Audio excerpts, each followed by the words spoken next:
Kuchino kumanya nsiri wali aso boy. Ali yazibuna ku nyimba. Baluna ku nyimba gochino kumanya gochino kugamba. Zibuna konkola ki. Kompera ku yaso. Kati gotwego kubajja kompera linga. Gode gutya. Ija kulaba balo vibe eringe bakugumba. Yamani. Boterevu mukwano gwange nkujjukiza nti oli ku Jika Media ensibuko ya muwire. Gwatana bakubanga subscribinga, genda maso o subscribinge, likinga, commentinga, tusobole okubanga ate tutambula fenna. Kakati omupiira gwa Pallaso na Alien Skin gugwera wa Alien Skin already yawangula dda mu bantu. Public vote erina Alien Skin. Ati bamukuba ebimu. Ati kyali yeni kigezi kina abakibalira. Kibala Alien Skin teyaddiza Pallaso. Apa Alien Skin aina abantu abamubalira abamuga katizanya bote. So kakati gwe Pallaso family ya Mayanja Pallaso obubadde obwe mukola namwe mu bujjeewo osegera nazize Pallaso nkubulirira wayimbira Ssaabasajja Kabaka ngoli mu ebintu.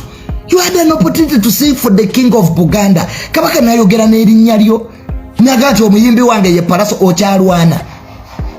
Nena Pallaso naye watuswazizza nnyo. Bw'obanga okola obubadde bwe butyo sooka weerowoozeeko kikulekawa.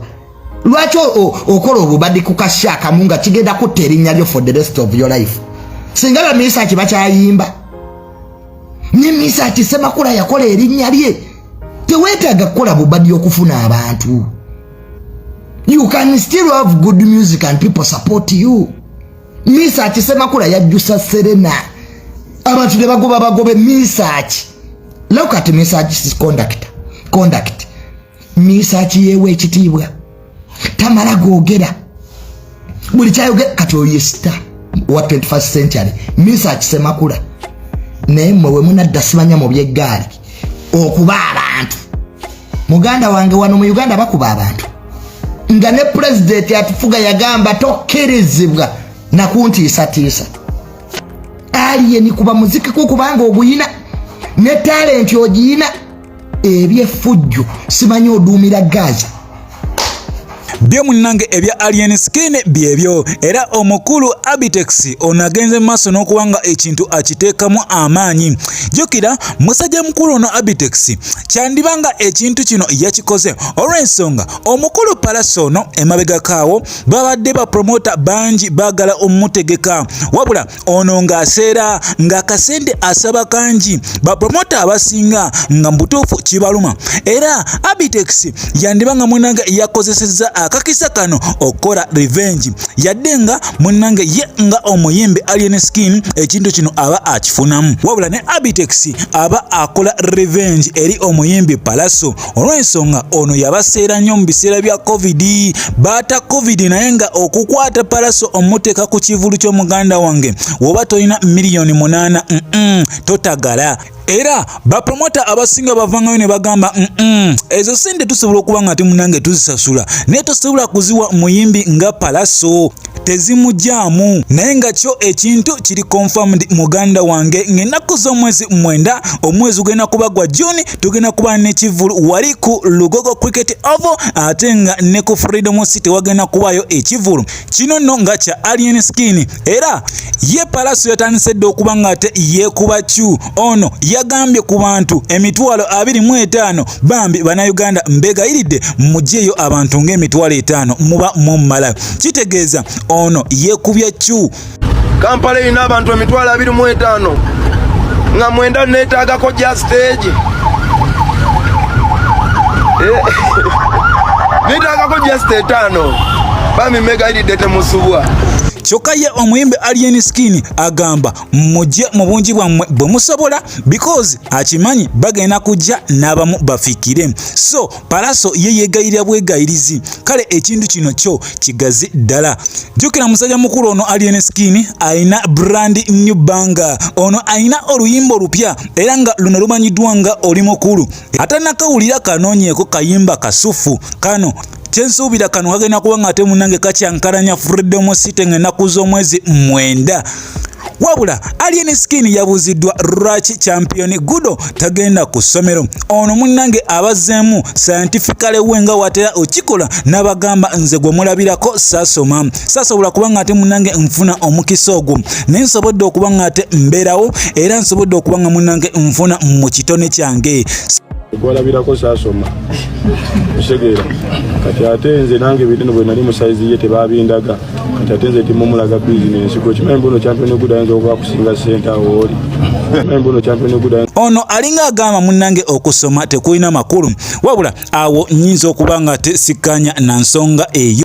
Nsaba tujjukire bulungi mukwano gwange mu mwaka gwali omwaka 2020 omukyala ow'abavubuka Minisita Florence Nakiwala Kiyingi ono yavaayo munnange n'alumba musajja mukulu Patrick Ssenyonjo abangi gwomumanyi nga Fresh Kid n'amugamba ssebo emyaka egyo emyaka 7 tosobola kuba nga ate munnange ogenda maaso n'okola tosobola kuba nga munnange ogenda maaso n'okutambula ekiro mu mabaala era ebiseera ebisinga Fresh Kid wagenda mu bbaala ekiro musajja mukulu ono tayimba ayitamu buyisi n'abawuubira ngalo n'afuluma because ono video yonna singa efuluma ku mukutu oba social media yonna ng'ayimba ekiro muganda wange gwe manager eyamututteyo oba ojja kifuwa ng'okizza munda.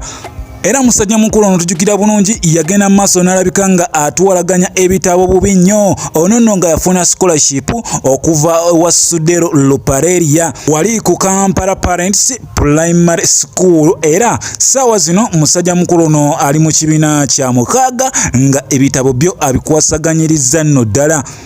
Era kyensuubira essaawa yonna waliwo abanene abalina oyingira mu kintu kino waliwo abanene abalina okukomya kino. Champion Gudo tayinza kubanga munnange ku myaka egyo munnange atambula ekiro ate atambulira mu kikoosi kosa n'okubanga ku myaka egyo Champion Gudo akola kyokka nga ayina kuba ku ssomero. Ye omukulu Alien Skin ono avudde munnange n'abategeeza nti mwenna abayimbi aba New Testament bambi mugende mumwegatteko wali ku Freedom City. Then abayimbi aba Old Testament bayimbi kyabo abayimbi omuli Chameleon omuli Bebe Cool abayimbi abedda mwenna mugende erugogo wali ku cricket over mulabike ngate muyimbirako ku mukadde munnammwe Pallaso because ye Alien Skin yeyita omuyimbi ow'omulembe guno omutebi.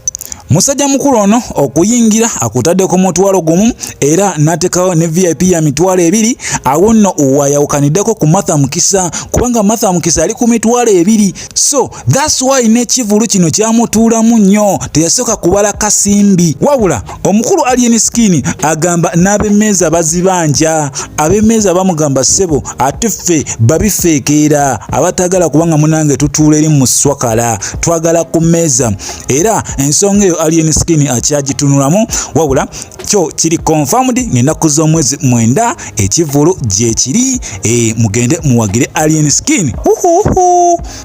Buterevu mukwano gwange nyogera okujukiza nti obadde kujika media ensibuko ya mawire gwatana bakubango subscribing gena maso subscribing liking commenting tusobole okuba nga temunange tutambula fena nsaba mukama Katonda abankuumire mweraba.